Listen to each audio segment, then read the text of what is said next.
What's up, everybody? This is Raphael Garcia back on Thursday, August 3rd for another edition of the MMA Ratings podcast. This is episode 52, and we are back to talk all things mixed martial arts. We got a lot to talk about this week, but first and foremost, I want to say hello to my co-host, Schwan Holmes. How are you doing there, sir? I'm doing good. How about yourself? Doing good, man. Doing good. We had a pretty action-packed weekend. First and foremost, I want to ask you: Did you actually? Before I do that, let me go ahead and say thank you to everyone who listens to our show on a weekly basis. Be sure to like and share our content wherever you are catching us, whether it be on YouTube, Twitter, iTunes, wherever else, SoundCloud, wherever else we may be. Always like and share our content. We appreciate you listening to our work. And you can catch us on MMAratings.net on Instagram and Twitter.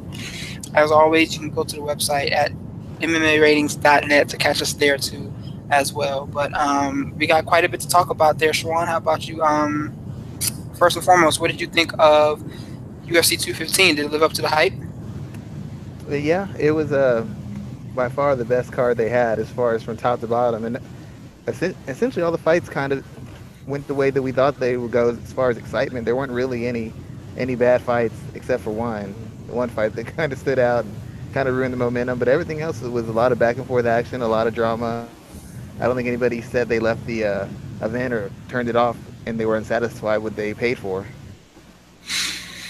Yeah, man, I think it lived up to the hype. And, we're going to talk about Tyron Woodley and how that fight went down. But even regardless of How do you know I that, was talking about him? I could have been talking about any other boring fight on the listen, card. listen. We all know the deal. Tyron Woodley's the only man to ever be a boring UFC champion and only boring UFC fighter of all time. We know that's the truth. Everyone else went in there and went out on their shield like they were Spartans or something like that. Tyron Woodley's the only problem that they've ever had. But before we get to that, we got quite a bit to talk about from the event this past weekend. But first and foremost, I want to always jump in and start talking about news first, because a lot has happened since Friday. A lot of things have been said.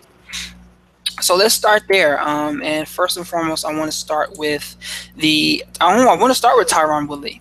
So of course, after UFC 215, he had the situation where him and Dana White were at odds. Dana White basically threw Tyron Woodley under the bus, talking about his fight. Probably the most poignant statement that he made was that nobody wants to pay, nobody will want to pay to see that type of fight. And Tyron Woodley fired back, saying, that this isn't how he's supposed to promote his fighters. Basically saying that he's willing to leak a bunch of shit, as he said, and put everything out there if Dana White didn't apologize. Supposedly those two have reconciled behind the scenes, but what were your thoughts on what Tyron Woodley said after the fight was over? Um, I was kind of shocked that he got so offended because I mean, on a regular basis, Dana takes shots at fighters, and nobody ever sticks up for those fighters when they're getting dumped on. So it's kind of weird to me that Tyron got so offended. It's what Dana does. His response was a little concerning to me because let's just say he left the UFC for some reason or he needed to go to another organization. This is the kind of stuff that gets you in trouble. It's one thing to be difficult, it's one thing to mouth off, it's one thing to be boring, but to actually like threaten to blackmail your promoter, that's just not a good look. That doesn't seem very professional to me. It seems kind of petty, and it just seems like a road you don't really want to go down because clean life. I don't know what people know about him, but he could really put himself in the line of fire of somebody else. So, since we're going to be leaking stuff, maybe I'll leak some of your stuff. You know what I'm saying? It's just a really risky play to take, whether it's a leverage thing or he's just trying to make it seem like Dana can't intimidate him. It's a really risky thing to do, in my opinion. And that's the thing, because what's interesting about it is that right after he said that, Kobe Covington came out swinging, trying to cause a situation, trying to basically get his name in the news, saying that he has dirt on Tyron Woodley. For those that don't know, Covington and Woodley were former training partners over at ATT. I think Covington has since left, but regardless of the fact of who knows what, I agree. I think that's not the way to go. I also agree that it's not the way for Dana White to be throwing his fighters under the bus the way he did. But that's another conversation. We've had this conversation over and over again. Tyron Woodley has consistently taken the higher ground. It's kind of akin to what Demetrius Johnson said a few months ago, where he was basically like he's tired of being a company man and he's letting everything go. So it's interesting to see that, again, fighters are taking it upon themselves to be more and more vocal, to step outside the box, and to be willing to criticize the UFC. And it seems like they're always criticizing Dana White. They never really criticize the organization as a whole, but it's always Dana White whose names gets thrown into the fire. So I'm not too surprised with this situation. I'm not upset with Tyron Woodley. I think he could have done it better, but it is what it is, and that's the name of the game now. I appreciate them speaking out, but my whole thing is like, who told you to be a company man? Like, let's say they're speaking out now. You're speaking out because, once again, you're being attacked. Your brand is being attacked. When he was bashing other people, I don't remember Tyron Woodley having nothing to say.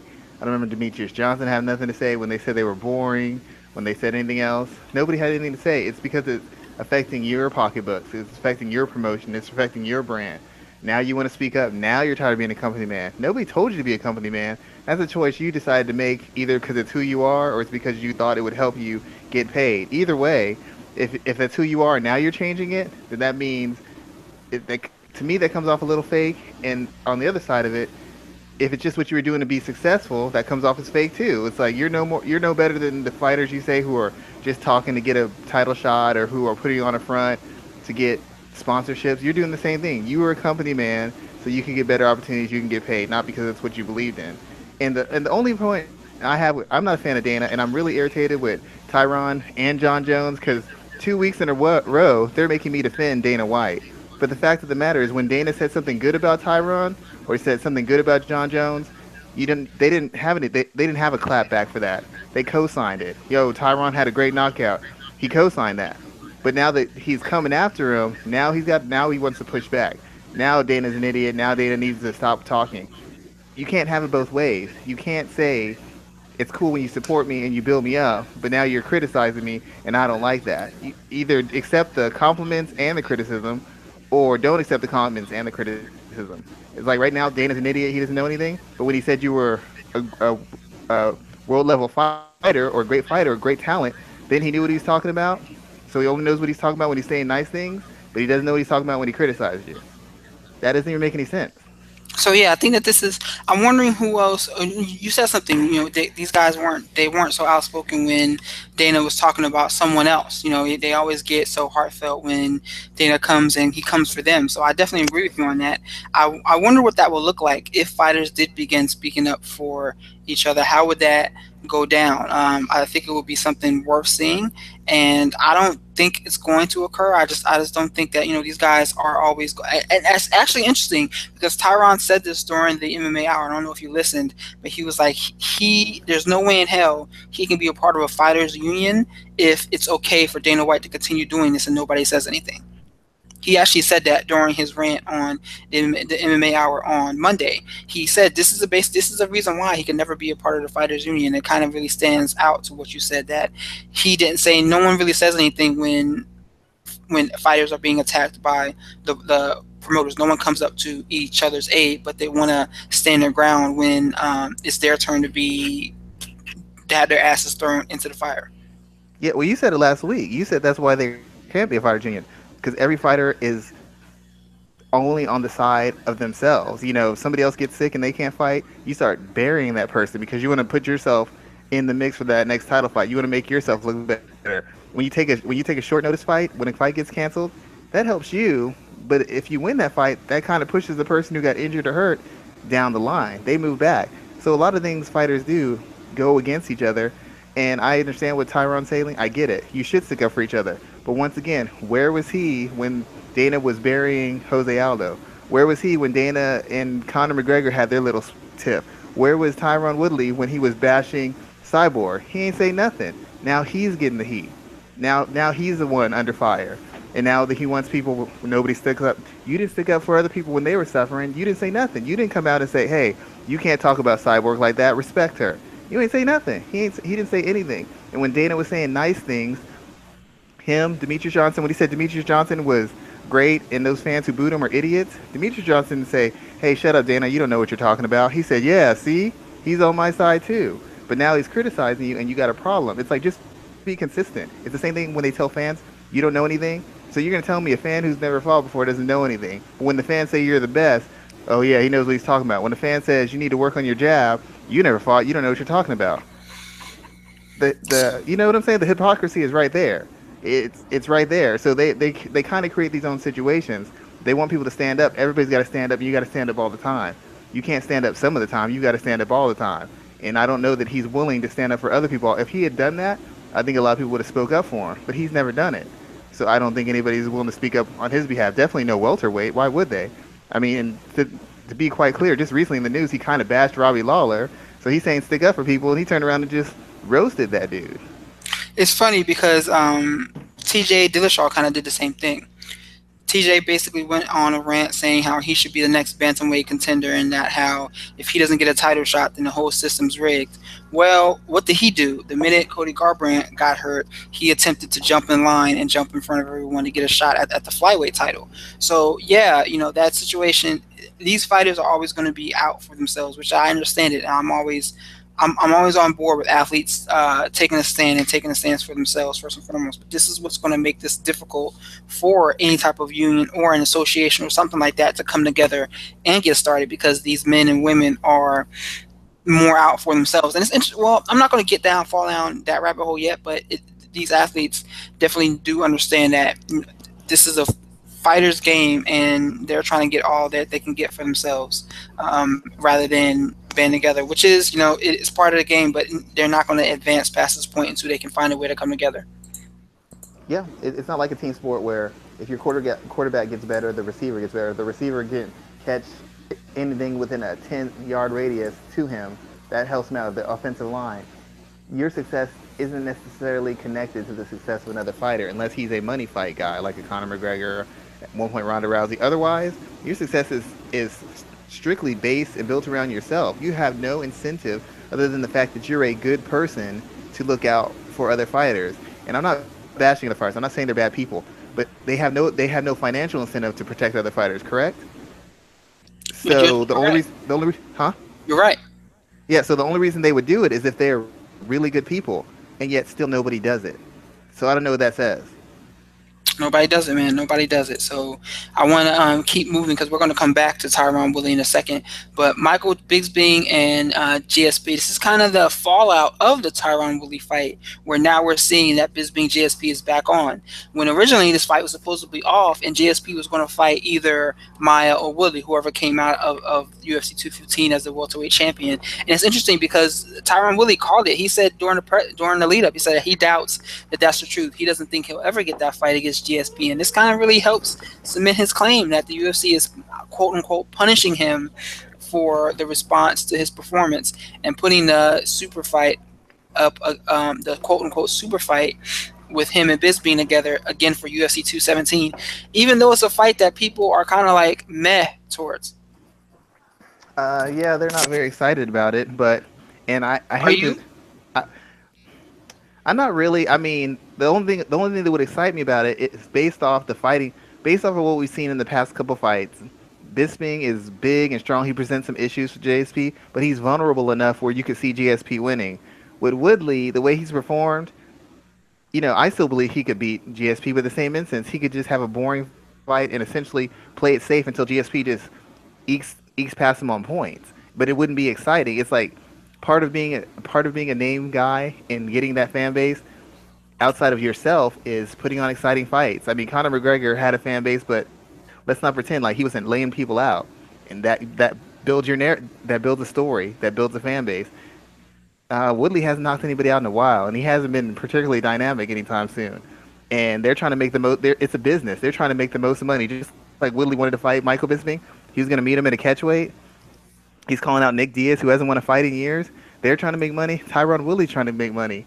And I'm not saying he's wrong, but he's getting mad at the UFC for doing the same thing that he's doing. He wants GSP, not because GSP is the best, because he's a money fight. He wants Nick Diaz, not because Nick Diaz is the best. He wants a money fight. The UFC wants money fights. They want fights that are going to draw. Anything that's not going to draw, they don't want to make unless they have to. Woodley's not a draw right now. His popularity is at an all-time low. And instead of embracing it and becoming like a heel and really just playing that up, he's still kind of trying to play the Andre Ward. It's unfair. It's racial, and it could be, but that's not drawing a reaction from people enough to push sales where people want to see him lose or people want to see him get beat up. They just don't like him. And that is, if they hate you, that drives pay per view sales. If they love you, that buys pay per view sales. So if they're so about you, that doesn't do anything. So he's getting mad. He's getting mad at Dana and the UFC for doing the same thing he's doing, trying to get paid, trying to get high Yeah, ratings. exactly. And he's out here trying to get paid in these streets, and I don't blame him, man. The name of the game is prize fighting. It will forever be prize fighting. You win the most amount of money possible fighting opponents monthly, daily, yearly, whatever it may be. You're trying to make the most amount of money possible in the shortest amount of time and staying healthy. That's what these guys are trying to do. So I don't blame them trying to make their money. I don't blame them, and I don't blame the organization. Everybody wants to get paid. Everybody can say about the legacy and whatever, but if it's all about legacy, he would just be the number one through number 10 welterweight. But he wants to get paid too. He wants that crossover brand. I can't get mad at the UFC for doing it because if Tyron Woodley had his druthers, he would have picked Nick when he first won the title. I want to fight Nick Diaz and GSP. Why not fight Stephen Wonderboy Thompson? I want to fight. He hasn't accomplished what they've accomplished. They haven't fought in years, dude. But that's the first person he called out. So now he's mad because the UFC is trying to take their golden boy and trying to maximize his earnings. What's the difference between what they're trying to do and what he tried to do? I don't There's understand it. nothing, nothing at all, nothing at all. Yeah, and one last thing, the fighters always say the organization doesn't care about me, and other sports say the same thing. But y'all don't care about the organization either. As long as those checks get paid, y'all are cool. But if they push, let's say they push Tyron, they put all the money behind him, and they promote a huge event, and then the event only does $250,000, 250,000 buys.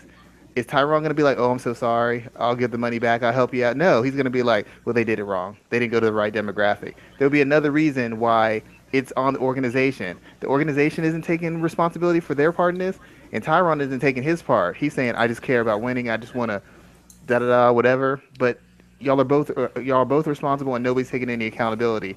And his end, it's the organization's part, or the organization's part. They're saying it's his fault. But nobody's saying, we could do this better on our side. Everybody's just saying the other person needs to improve. And they don't have any loyalty to each other. Whoever gets you paid is who you're loyal to. Conor McGregor gets him paid, they're loyal to him. UFC pays him, he's kind of loyal to them. You see what I'm saying? It's like, it's just, nobody really is invested in anybody emotionally. It's all about business on both ends. Yeah, it's always going to be about business on both ends, and again, I'm with you. I don't blame any other parties involved. These guys are here to make money. This organization is here to make money. So when in the long run, that's what everyone's here to do, and I don't really blame them. Another way that everyone involved is trying to do their best to make money is this Dana White Contender Series. Did you watch on Tuesday? Yeah, I saw some of it. I didn't get to see the whole thing. I saw some of it. What did you think about some of the highlights and what you saw? I forgot the guy's name. Phil Hawes, I think it is. Yeah, He fights out of Jackson. That guy was supposed to be the next Jon Jones. I heard about him and how years did that end ago. up? I did too. And he came on. He went on Ultimate Fighter, got beat by decision, and then he comes on that Contender show and he puts some fights together. And you see him. He's so dynamic. He's so athletic. He looks incredible. And then every time the big lights hit him, it seems like he just folds up. And once again, he got beat. And it's amazing because he was considered he was Jon Jones' personal training partner, the guy who was going to take it to the next level. And nothing. That was the biggest shock to me. Just nothing. Ever since they put that label on him, he has accomplished essentially nothing. So keep talking to me about that, and then move into UFC 214. Let me know what you thought. Yeah, yeah. Um, Once again, the biggest thing I feel about this Contender Series is I'm really waiting for the opportunity when they just get rid of Ultimate Fighter. I've said this the past couple weeks in a row. It's basically the Ultimate Fighter without the drama, without the alcohol, without the nonsense, without the back and forth bickering, without Dana giving speeches and fake drama to have matchups and I don't want to fight my team. It's the same thing every year, and it's been the same thing for 10, 15 years. There's only so many ways you can do it, and they've done it almost every possible way. They try to put every sort of a UFC contract, a UFC title shot, a UFC title, a UFC, a redemption. They spun every single story. They can't spin any more stories. And the worst part about it is, in the couple weeks we've seen this Contenders series, they've had better quality of fights.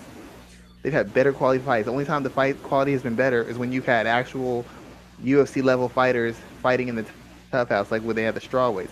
Everything else has been better on this show. One where there's no reason to have Ultimate Fighter. It's cheaper than running the Ultimate Fighter. It's getting a better quality of Ultimate Fighters in the Ultimate Fighter. It's more streamlined, it's more effective, and it's more popular. It's getting nothing but rave reviews, and it's helping build MMA, and it's helping build the brand for Dana White's brand and the UFC's. So I'm just hoping that the Ultimate Fighter goes away. Nothing against people who are on the show, but now people going on the show are trying. A lot of times they get personalities. They got people with a look and a style. They don't get the best fighters anymore. They don't get the best prospects. They get a couple good prospects and a lot of people who know to play the camera and have an interesting story. And as you see, when they come to they come into the Ultimate Fighting Championship. A lot of these guys, they just don't last. They fall off very quickly.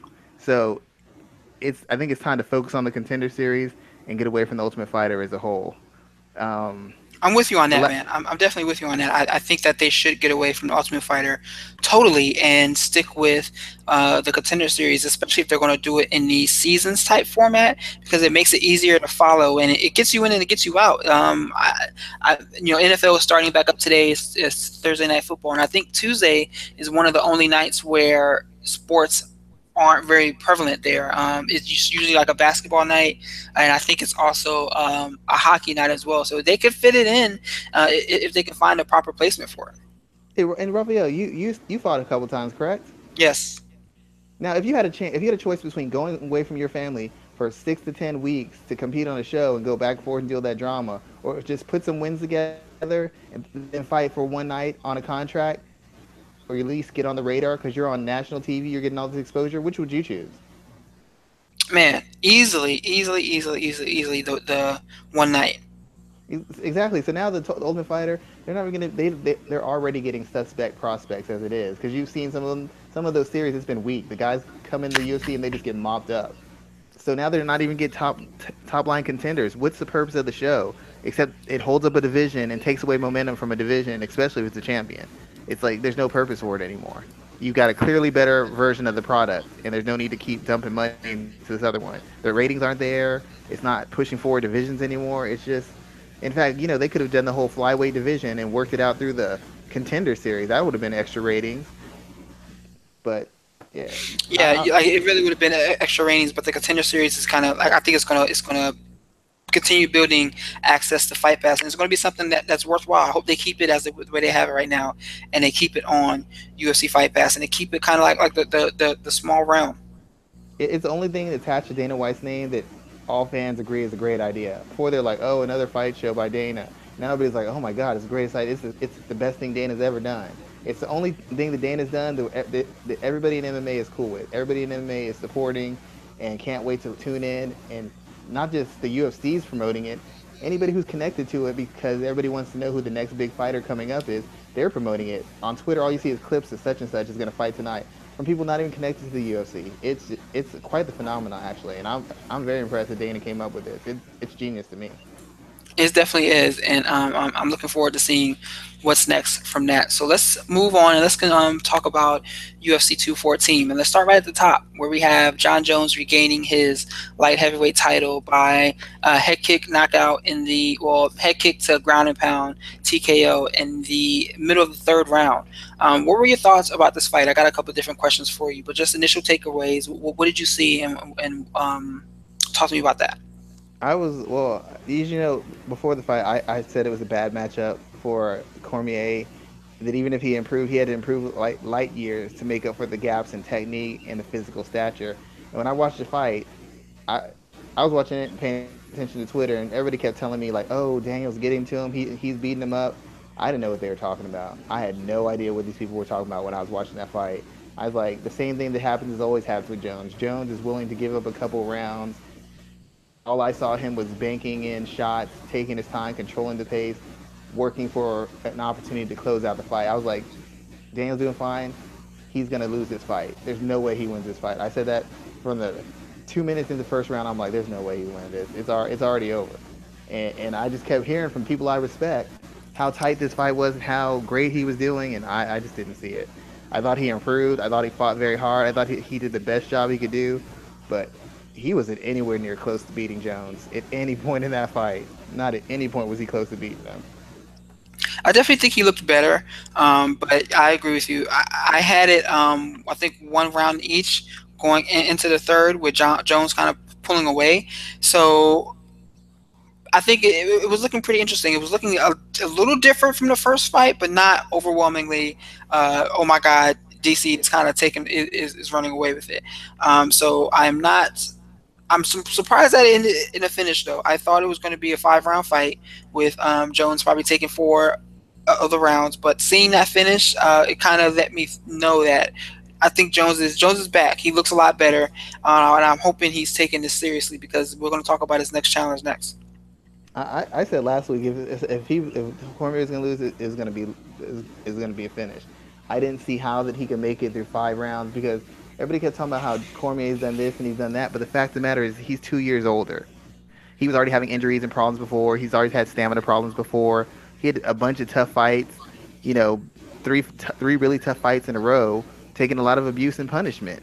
I didn't see how he was just going to come in there and all of a sudden make up the age difference, make up the skill difference, and make up the actual coaching difference in between their two camps. I said it before. I think AK is a good camp, but some of their coaches lean a little bit too much on their physical abilities of the fighter, and that's what they did with Daniel. He's at heavyweight. He was a lot faster than everybody. He's more dynamic. He was more fluid, had more balance, could kind of dominate just based off of athleticism. At light heavyweight, that gap isn't as wide.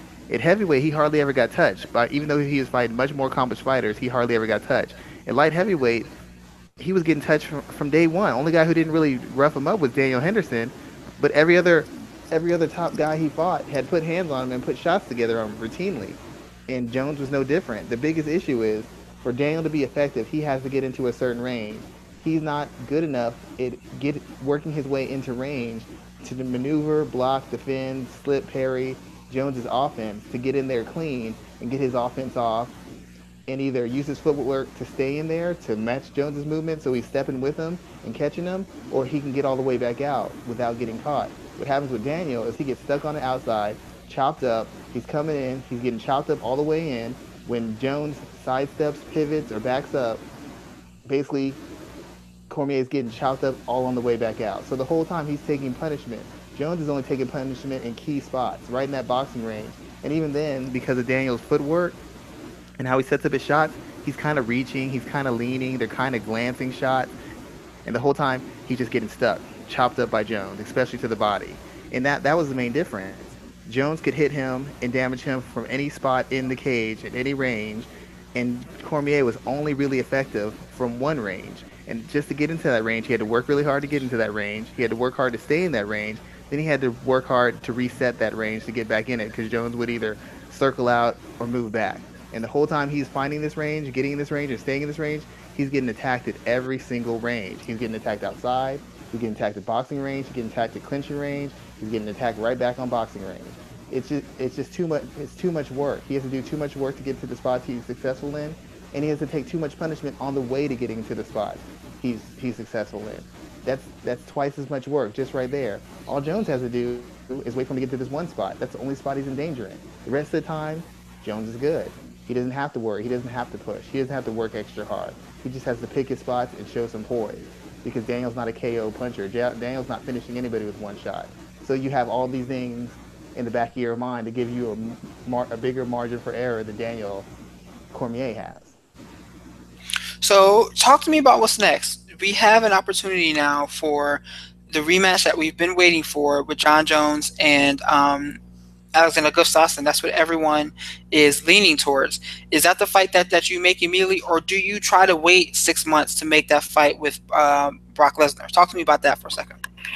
Well, I mean, I think the fight with Gustafsson could be made. I mean, I don't think it's a big seller. I mean, and Gustafsson hasn't looked spectacular since. I mean, think about it. After he lost to Jones. He got knocked out by Johnson. He got beat by Cormier. He went life and death with Glover Teixeira. I mean, he hasn't looked particularly standout dominant, and he hasn't really beaten anybody who would be considered a top three light heavyweight, the top two light heavyweight, and the top three light heavyweight he lost to Cormier and Johnson. So he hasn't really beaten anybody who says that he's ready for Jones. I mean, the way Jones beat Cormier coming off a 15-month layoff tells me that he's still like years ahead of Alexander Gustafsson. The main thing with Gustafsson represents is his style. His style is kind of difficult to resolve. But Jones has had a whole. He's fought him for 5 rounds, and Jones has had nothing but to do except work on his skills, watch tape, and prepare. I don't really know that Gustafsson has any more for him than he did before. I haven't seen any noticeable growth in his skill set, whether it's his footwork, his offense, or his wrestling, that says that if Gustafsson fights Jones, he's going to do any better. I would think it'd be something like with Daniel Cormier. He might be a little bit better, but he's just going to get beat again. So it's a safe fight for Jones, in my opinion. I don't think he waits 6 months. He mentioned money when he was talking about the fights afterwards, so I assume he wants to get paid again. But and that's only and I know they're waiting for Brock, but we don't even know if that's a guarantee. We don't know how long that takes for the whole process and everything to get signed and set up. But I mean, he'd probably have to take a fight in the minimum. You don't want to be off 15 months, have one fight, and be off another 6 months. That's 21 months of inactivity with only one fight. And I know Brock would be inactive too, but he's coming from a different position. He's not trying to continue an MMA career. He's trying to have a cash grab. So it's a little Yeah, bit different. and what's interesting too is also, there's that story that came out today that Jim Ross and Dave Meltzer are saying that Jon Jones is looking for a WWE payday as well. So I think that there is a way that they could slowly build this up over 6 months to give Lesnar the opportunity to work out his suspension information with USADA.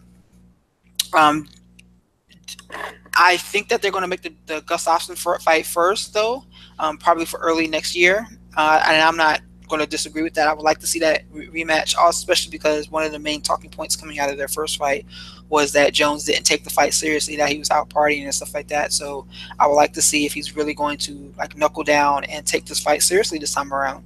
I think it would be an interesting story to watch unfold. I can agree with you that Gustafsson hasn't looked a lot different than this time around. He's had some good performances like the battle against Glover Teixeira that he had, but it's still like, you wonder what these guys look like the second time around and what Jones will look like. And he looked good last weekend, so I'm only hoping for the best going forward and that we continue to see this guy develop. I mean, he's only 30 years old, so we still have a lot of time to see how great he gets over the The duration one of thing his career. we forget about him, and I sorry to interrupt you. One thing we forget about Jones is a lot of people were bashing, saying like, Daniel looked really good. I heard Michael Bisping kind of downplaying how Jones is fighting, but the way Jones is fighting, the cerebral aspect of his skill set, of his mind, is what is actually gets downplayed. Everybody keeps focusing on the athleticism, the creativity, the series of strikes, all the range, and those things are great tools. But there's been guys with his height and superior athleticism.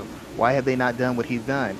They don't have the mentality. They don't do the homework. They don't process information as well. They don't have the mental toughness when taking those kind of shots or being heavily pressured. That's what really separates them. And I haven't seen a guy in the light heavyweight division who's got a comparable progression and a thought process and a structure to how they fight. Jones has one. Like I said before, he will lose rounds to win the fight. Most of these guys are fighting life and death to win rounds, and they figure if I win enough rounds, I win the fight.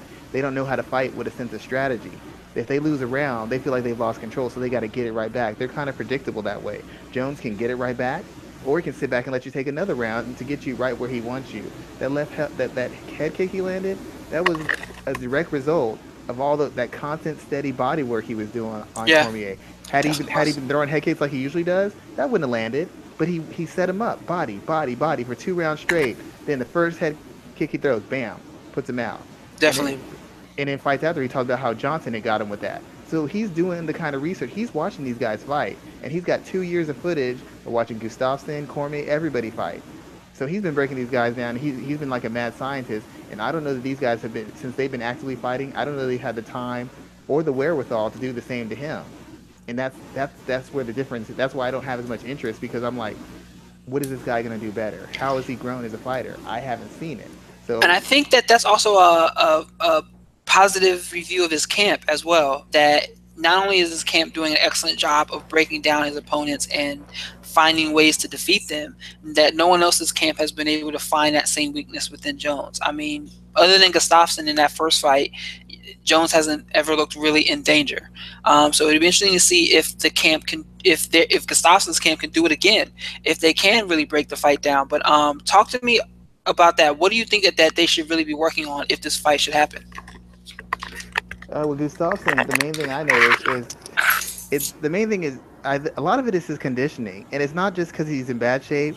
His footwork isn't very good. He wastes a lot of energy moving around aimlessly. When he gets pressured really hard, he runs away, and he spends a lot of nervous energy because he doesn't have the right positioning. He doesn't pivot correctly. He doesn't know how to feint with his feet. He doesn't know how to do the variety of things that allows you to slow a fight down or allows you to block and defend and get away from strikes without running all over the cage. When Glover threw a punch at him, he jumped back 2 feet. When he was running from Glover, he was full out sprinting. You can't do that for 2 minutes in a round, much less for a whole round back and forth, and think your cardio is going to hold up. I mean, if I was them, I'd work on his defense. He'd have to change up his thing where he's actually working an active defense. I've seen him against much less skilled offensive fighters getting chopped up. Good things he does. The movement's good. The fact that for the most part he doesn't concede ranges. Like he'll punch, he'll work in the clinch, he'll kick, but he doesn't do any of those things at a high enough level, and it's really hard to develop the conditioning. If you've never done something, it's like grappling. If you never grappled, you can learn how to grapple a little bit before a fight, but how are you going to develop that mental and physical conditioning that comes with grappling every day if you haven't done it? You don't just pick it up in 6 months. You don't pick it up in 3 months. And much like Cormier, the whole fight is just a bad style matchup. Gustafsson is essentially a boxer who moves around and uses his length and range and gets in clinches and kind of rushes you up, takes you down. I don't know that he has the mental skill set and the mental awareness to really improve to the points he needs to beat Jones, because he hasn't shown it so far. And they all say, well, we're holding back, we're hiding things. You're not hiding anything. You have to show the skills that you have, and he hasn't shown anything. He's gotten by on having a good chin, being very active, throwing a lot of volume, and and basically just wearing guys down. He hasn't shown a whole lot of submission skills. He hasn't shown a lot of transitional wrestling, chaining takedowns together. He hasn't shown a lot of excellent counterpunching or defense or parries. It's been the same guy he was 2 years ago. He might be in a little better shape. He might throw a little bit cleaner on offense, but he's just as hittable. His footwork's just as bad. His takedowns are hit and miss. His takedown defense seems a little bit better, but who's he been defending takedowns against for the most part? So if you ask me what he needs to do, I pretty much would have been working the whole time on his whole game, specifically defense, his defensive footwork, and his ability to throw kicks consistently and frequently up and down the body. Because you have to meet Jones at his range. If you have to constantly get into range, do your work, Jones is going to make you pay, because he can fight you at your range and he can fight you at his range. The biggest thing for him is learning how to defend better at every single range, get into range without getting chopped up, and extending his range as far as his weapons and having some more offensive diversity. Those would be the three biggest things I would work on with him. But I haven't seen any of that growth in him against lesser athletes and lesser strikers. So it's hard for me to believe in 3 months he's going to turn into a whole nother fighter versus Jones. And once again, he doesn't have knockout power either. Like real legitimate Anthony Johnson knockout power. He might score a bunch, he might put a lot of pressure on you, but he's not going to, he doesn't really finish guys who are known for having good chins. And I think once Jones acclimates, Jones starts chopping him down the same way he chopped down Cormier. Very similar fashion. He might not get the knockout, but round 2 or 3, mid round 3, the fight's going to turn, and that's when it's going to start getting ugly.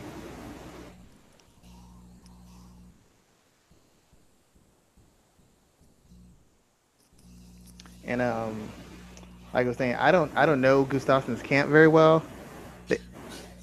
They, they seem very good, but like I said, the biggest problem with a lot of camps is they wait until a fighter has a fight before they start working on different skills, and they work on it for that specific fighter. In my opinion, you need to be working on skills on a consistent basis. You need to always be working on the defensive guard, working for the top position, passing guard, working on extending your range, working on your defense, working on active counters, working on your pressuring footwork, working on your transitions.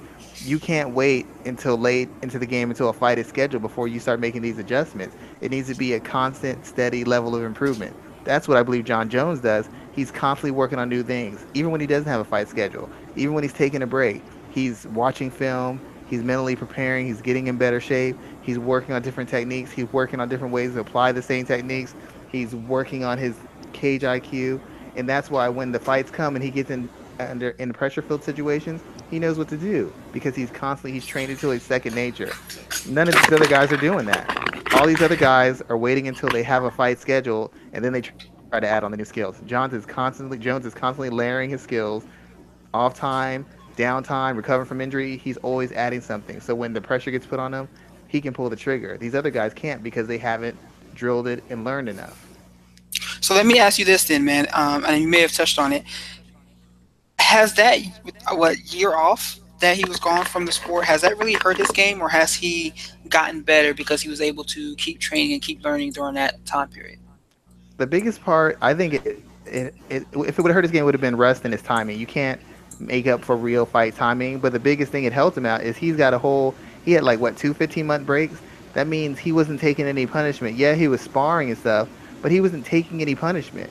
And I think a lot of what happened to Daniel is because he's getting older and he's been taking a lot of shots. Think about how many times Glover Teixeira has been knocked out since Jon Jones has been out. Think about how many times Rashad Evans has been knocked out. How many shots that Gustafsson's taken. You can only have so much mileage on your body and chin before it starts going back against you. Jones hasn't had any of that. He's just been resting, getting in the best shape possible, and learning new skills and being prepared for the biggest challenge of his life. So, in a lot of ways, I think like Dominic Cruz, it helped him. It just helped him get sharper. It helped him get more aware. It helped him refocus, and it helped him figure out new ways to apply the new skills that he's learning every single day.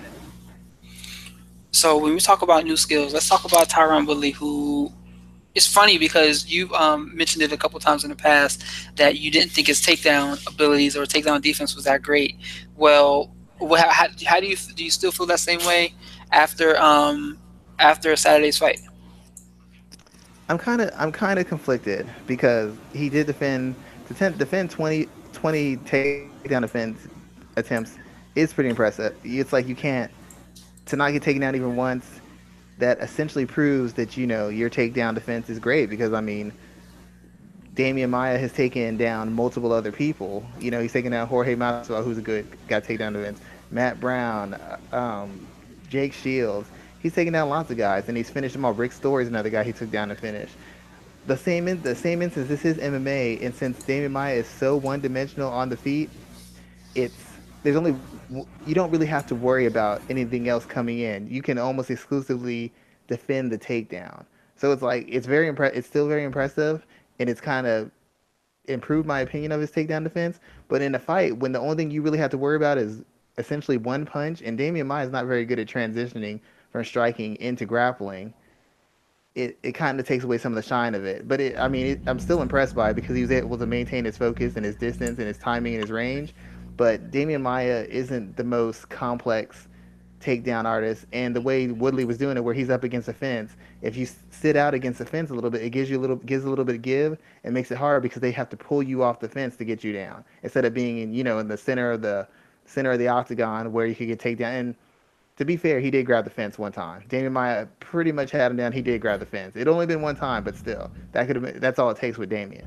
Yeah, it definitely did look like. I know exactly which one you're talking about. It went pretty quickly, but it did look like he had a quick grip of the fence.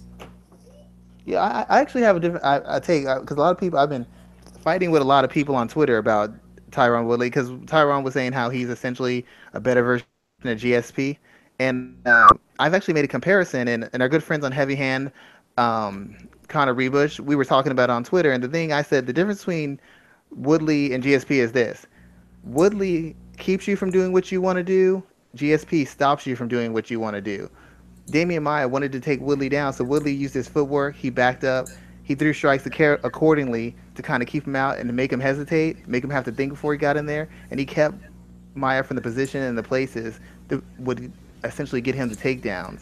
If he was fighting GSP would stop the attempts by being more active with kicks, low kicks, body kicks, jabs, and using his own takedowns on Damian Maya. He would stop what Damian Maya is trying to do. Damian Maya wouldn't have 20 takedown attempts on GSP.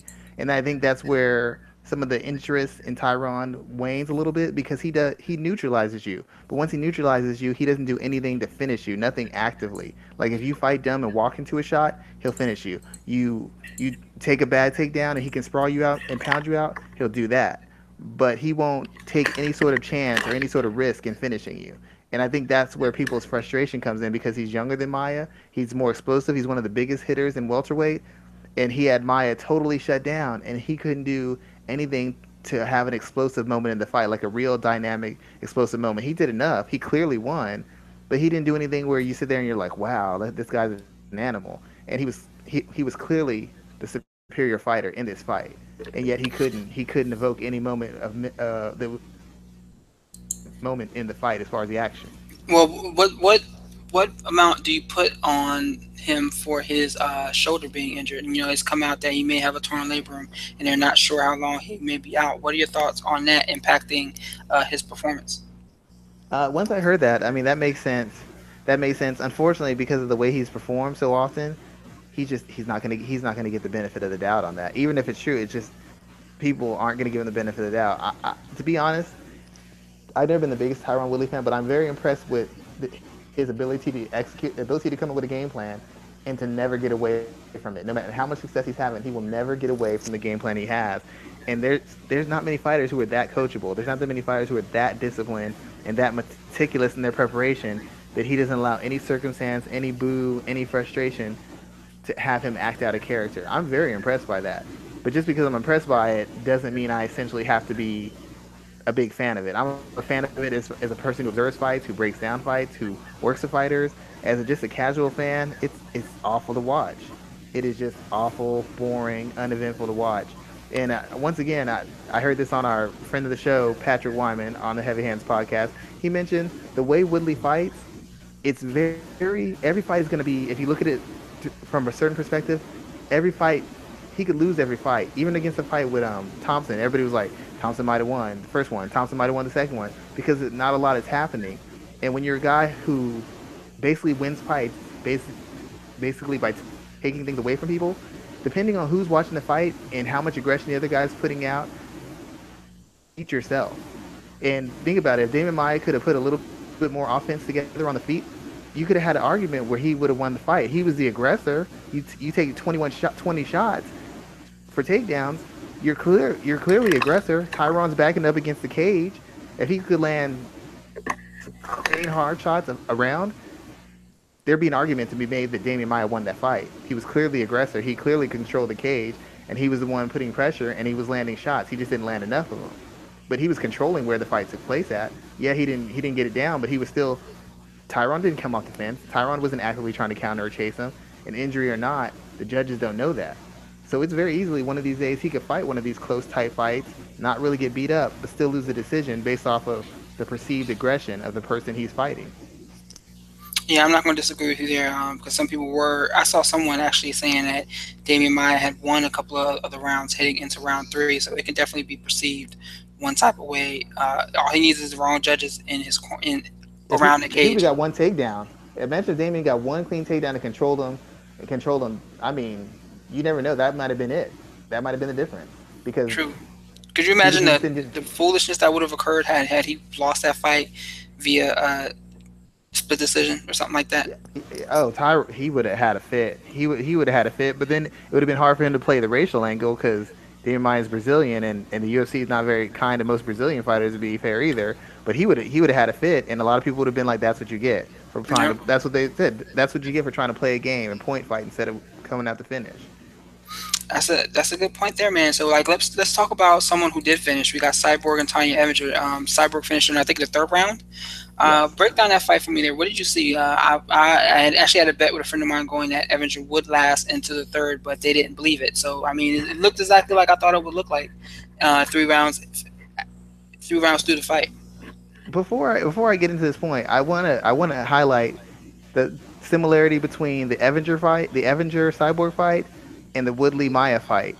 Both of them were essentially trying to do the same thing: control the pace, keep from being taken down, keep from being extended grappling exchanges. But one fighter managed to close the show and make it fairly exciting, and the other person doing the exact same thing was unable to get the same result, even though they were fighting not the exact same fighter, but fighters who had a lot of similarities as far as how they fight, where they fight best, being on win streaks, and their biggest skill set. There's a lot of similarities between these two fights. But Cyborg, she just fought a disciplined fight. The thing I like about Cyborg is even though she's a superior athlete, she fights like she trains like she's an inferior athlete. She's always working on her boxing, her footwork, getting her hands a little bit tighter, getting her setups and her feints, establishing a jab. She works on grappling from bottom positions and neutral positions. She works on having top control, getting takedowns, defending takedowns.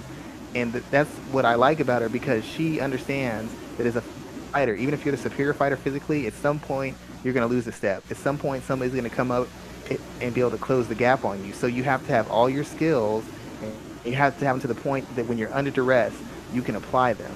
And so when she came to this fight, she didn't go balls to the wall because she knows that Evinger is a tough, gritty fighter. And if she just blew all her energy trying to for a finish early, and she's tired, Evinger's all over. If Evinger gets her down when she's fresh, Evinger's tough to get off her. But if Evinger gets her down and she's tired, trouble because Evinger is a grinder. She will beat you up. She will chip you up.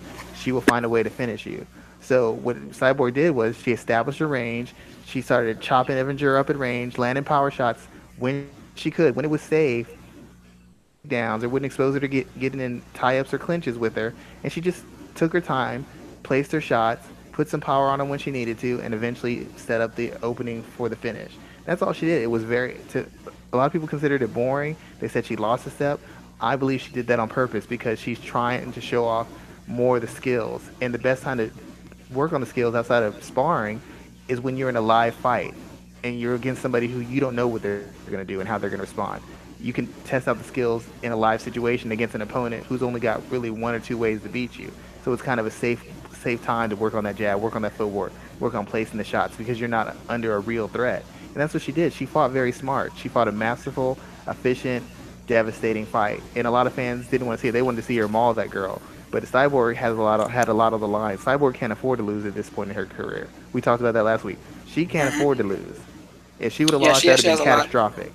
She has a lot to she has a lot to lose, as you pointed out, and I think she did what she needed to do to get the win. She has, I mean, now her UFC contract is up, so they really got to pay her at this point in time. So it'll be interesting to see what type of deal she gets out of this situation and what happens next for her in the near future. But I know she's going to, the UFC is going to have to pony up a lot of money if they want to keep her on their roster. She's at the height of her power. She's the UFC featherweight champion. She had a decisive, impressive win on the biggest card they've had this year, and she's still how many, 7, 10 years undefeated?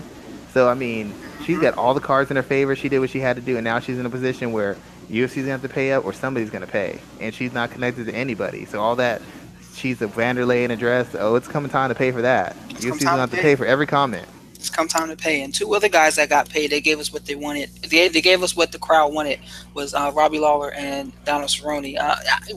This was a great fight to me because I definitely love the way Robbie started out quickly. It's well known that Cerrone is a slow starter, and Robbie took full advantage of that.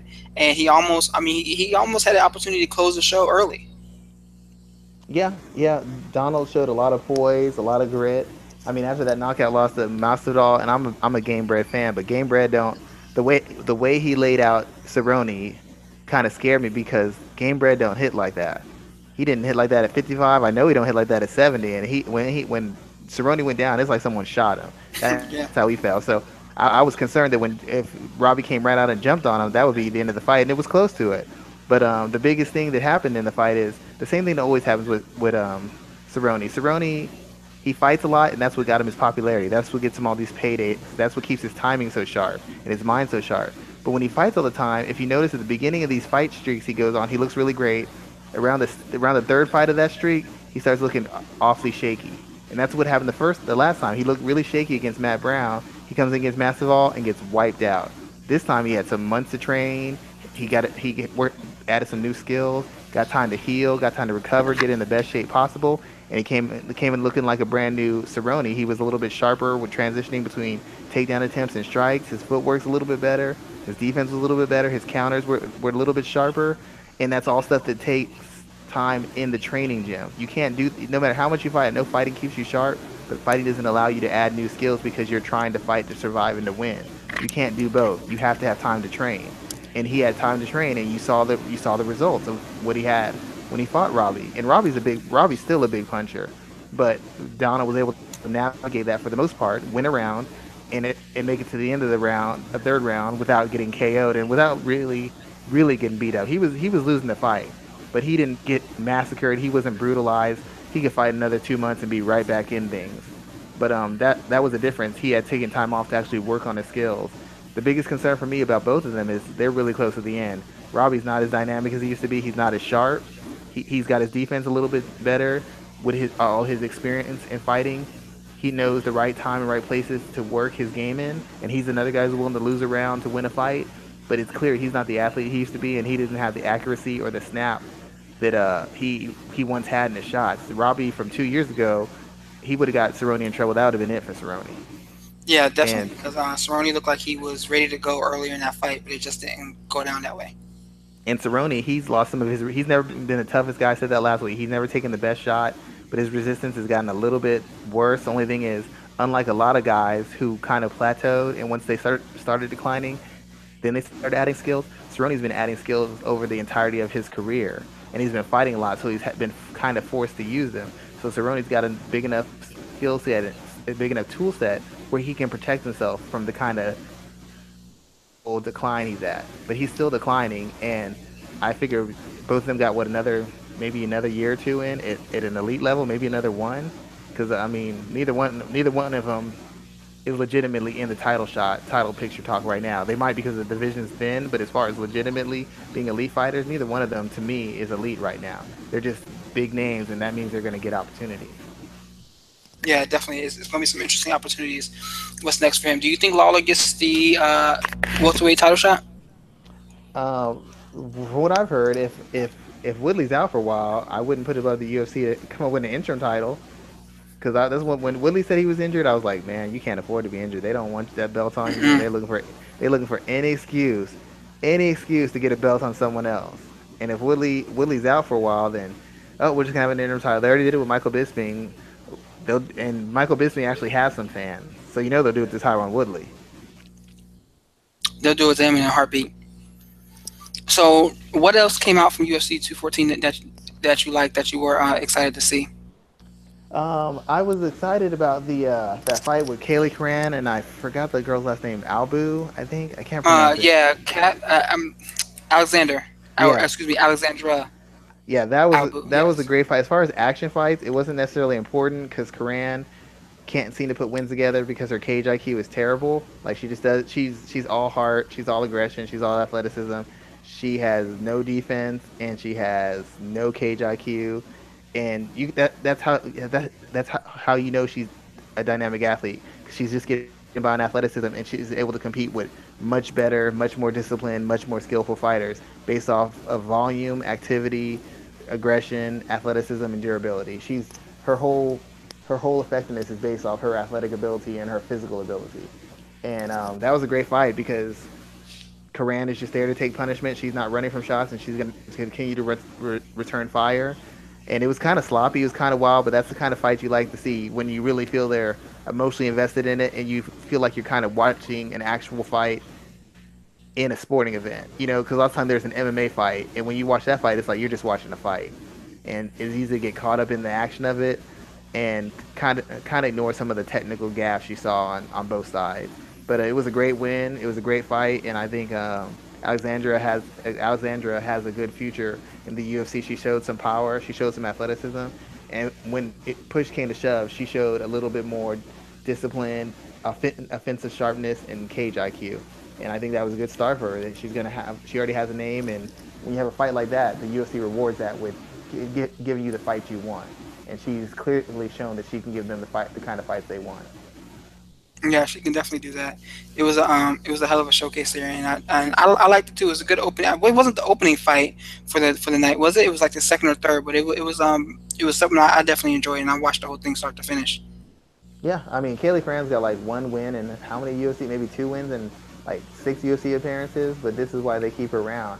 She has not been in a bad fight since she's come into the UFC. Every fight she's been in, whether she loses more than she wins, has been a high-paced action fight. I've never seen her in a bad fight. So she's got to, even though she hasn't shown that she can compete at this level or win at this level consistently, she's shown that anytime you put her in there, you're going to get your money's worth. She's worth every penny she's paid. So let's see. There's probably the most important major stories coming out of UFC 214 was this show is trending to be over 700 buys, which I think is pretty a big deal. With knowing that, how can the UFC top this? It's their biggest event of the year, biggest event since the sale. Can they even top it? To be honest, I don't know how they top it because, I mean, it's gonna sound like I'm throwing shade at Tyron. The fact that they made it to almost 800,000 with him on the card is very impressive. You know how many all-action fights they had to make up for the hit co-main event did to the brand of the UFC 214. I mean, they had Jon Jones coming back. They had to have him. They had to have Cyborg, and they had to have Donald Cerrone just to level that out. Because the last two times he's been a co-main event defending his title, he has not given us a lot to work with. And people think fans don't remember stuff like that. They do. That's why they only pay for certain cards, and ratings for certain shows are higher than others. Because certain guys are on either unpopular or certain guys are known for putting on boring fights, and nobody wants to take their Saturday night or their hard-earned money to pay for it. I don't know how they top this card because, I mean, there were just so many talking points. I don't think they can. I mean, I guess you put Jones on another card, but Cyborg's going to be in contract negotiations. Woodley sideline. I think Cerrone's out for a while from the fight, or maybe no. I think him and Lawler are fine, but this was like the perfect storm. This is basically the best they had to offer as far as names and guaranteed action in the fight, and as far as the build-up, because Jones and Daniel have the beef, that real life back and forth between them. So there was a lot of selling points for this fight, and I don't know that they'll have another card. Well, they'll have fights that are comparable as far as the skill set, as far as the build-up and the talking points. And the build-up and the talking points is what brings in all the casual fans. That 350, 250, that's all hardcore. The casual people are when you get over 500,000. That's when you start hitting casuals. And right now, UFC is just hitting the hardcores because they're providing good fights with popular MMA fighters, which is the difference between being a popular fighter, being popular and being a popular fighter. This is the best card they have with the most guys with the most crossover appeal and the best styles that matched up together. I don't know what else they can do, to be quite honest. I don't expect them to have another card unless Conor McGregor comes back. Yeah, that's what I was going to say. It has to include him. It has to include him, and it has to include something else big on it too as well. Or if Ronda came back. Yeah, there's that too. I think this situation coming up after the Mayweather fight, the next fight after that could be something huge that definitely blows out the water. There's one more thing I want to talk about the UFC 214. We mentioned this before. Daniel Cormier's mindset. I'm really interested to see what he does moving forward because Daniel, he considers himself kind of one of the alphas, one of the biggest, baddest guys out there. And outside of Jones, he's essentially one of the biggest, baddest guys out there. And I'm talking about all-time mixed martial arts. But it's got to be very mentally draining and hurtful and damaging to know that you gave the best you have. This guy's coming off a 15-month layoff, totally rusty. You've been handling everybody else. And he comes out there, and not only does he hang with you and take your best shot, he finishes you. The fight you had the first time, it wasn't as competitive, but you made it all 5 rounds. In this fight, you made it about halfway, and then you had the lights put out on you. And I just wonder how this affects him moving forward because he's always said he's not here to be number 2. And even if he moves to the heavyweight and won a heavyweight title, which would be the only way he'd get another shot at Jones, by proxy, he'd be number 2 anyway because Jones has already handled him twice. Mm-hmm. So it's like, for a guy with his mindset and a guy with his perspective on competition, I wonder if he's able to continue competing. Because for him to continue competing, he'd have to admit, I'm not the man. I am clearly not the best because this guy has beaten me decisively 2 times. And the second time he beat me, he hadn't fought in 15 months, and he was nowhere near being as sharp as he would be in another 3 months. I'm with you on that, man. I think it's going to be interesting to see what's next for him in the near future. I'm not sure, man. I hope he doesn't walk away from the sport. He has opportunities outside of it too as well. But I think that was a very bad loss, and his reaction was very clear that he took it definitely very hard. It's actually, and it's, I feel for him, and I feel for him because He just seems like a good guy. I know he's got that cocky thing that comes when you know you're a fighter, you're an athlete who's of a certain level. But he seems like a really good guy, and it's not the romantic ending that happens in the movies or the TV shows. I mean, he still has his wife, he has his kids. You know, he's held a light heavyweight champion. He was one of the best wrestlers in the world. So it's not like his life has been all terrible, but his life has never been about being number two. And while he's probably one of the best people as far as personalities and training partners and coaches in the world of MMA or wrestling, the fact is he's only number two in the actual thing that he invested so much in, which was fighting. And it's like it's just one of those things where Jon Jones is essentially the baddest man in the world, and we don't know that he's a very nice person. I'm not saying he's terrible. I don't know him personally, but he doesn't seem like the nicest person. He doesn't seem like the kindest person, and it's like one of those things that reality isn't like the fantasy. The fantasy, the nice guy wins. He's the baddest guy. He beat the bully, and it's just not the case.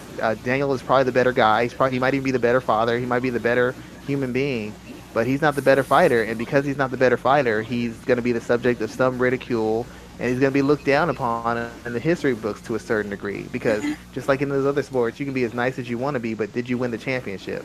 Were you the best? Yeah, he's a nice guy, but he can't play. Yeah, he's a nice guy, but he wasn't the best fighter. You know, we all know in the real world, it matters to your family. It matters on a certain front, but whether you can perform your job at the highest level is what really defines you. And he's been shown twice he can't do that. He can get to the highest level, he can't get over that hump to where he is at the highest level. And Yeah, that's just getting over that there's hump some is like is the key. there's something depressing about that, you know, because he's a really good guy. I mean, I love my wife. I have everything I wanted. I'm just so proud of this. I just want to make them proud, and you know, he gave everything he had, and it's just like for it to end that way, it made me feel some kind of way, man. I mean, I'm not even the biggest Daniel Cormier fan, but just as a person who's a hardworking guy who takes care of his family and helps kids and actively speaks and lives that lifestyle, it kind of hurt to see him lose. You know, it really did on a certain level. Yeah, I won't disagree with what you said there. So I want to touch on really quickly the Pettis versus Moreno main event for this weekend. What are your early thoughts on that fight there? Who takes it? I'm gonna say Pettis takes it. I think Pettis he's fighting. He doesn't fight like Anthony anymore. He's become more disciplined. He's become more varied with his offense. He works at a higher work rate, and unlike Anthony, he has a sense of urgency because he doesn't have that dynamic athletic ability or that durability. Brandon Moreno is very aggressive. He's great on the ground, transitions, and he's a finisher. But he's kind of like Jason Knight in the instance that he depends on his toughness, his aggression, and his finishing ability to win the day. And when you're facing a guy who can take advantage of mistakes or who can make you pay for leaning on your durability a little bit too much, I think that's going to be the difference.